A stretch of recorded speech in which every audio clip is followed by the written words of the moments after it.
Today we have a red racer, or coach whip, as their common name is. Some people know them as red racers, but it kind of depends on who you talk to. I personally, most of the time, will refer to them as coach whips. They're really, they're one of my favorite snakes. They're very bitey, so they're good to practice like venomous snake handling with, because they obviously are very bitey, and you don't want to get bit, so you try and avoid getting bit so you can get good practice without worrying about, oh, if I'm gonna get bit, I'm dead. Like if you were working with a black mamba, for instance. They're one of the reasons why they are my favorite is because their oh, their their pattern is pretty cool too.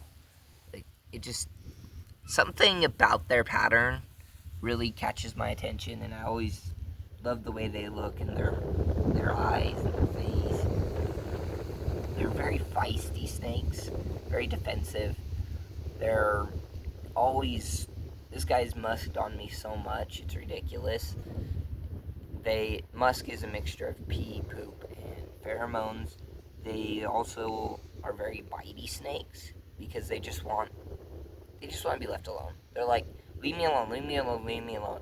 They're like when you go to wake your mom up from a nap, but she doesn't want to actually be woke up from a nap. She's very cranky. They also will wiggle their tail like this really fast. Similar to another species, the gopher snake will also do that. A lot of snakes will rattle their tails, or rattle, quotation marks. They'll wiggle it really fast on the ground to make it sound like a rattlesnake to deter predators.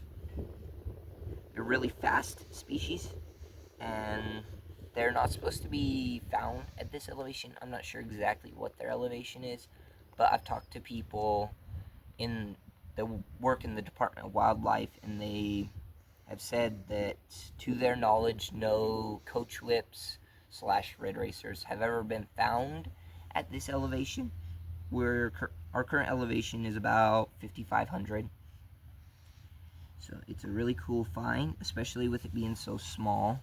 More than likely, it's hatched out in the last couple weeks to maybe month and a half, because their max size, there's a lot of variability in their size, so it could be fairly old depending on what size it is, because they only grow between 24 inches to 68 inches, which is 2 feet to, what would that be?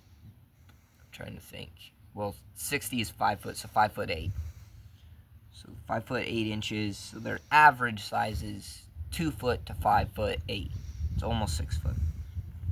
So depending on whether this one's gonna be a smaller one when it's full grown at 24 inches, so it's pretty close to that, but I doubt it is because of the body shape. It doesn't really have very much mass to it as compared to other coach whips I've caught. I really like this species. I don't know, just something about it. They're one of the more common ones that you'll find. They're diurnal, so you'll see them more often. Most of your Mojave, your snakes native to the Mojave, are nocturnal, so you won't find them during the day, which makes it hard to find them, period. So, anyway, hope you enjoyed hearing about coach whip snakes and learned something new today.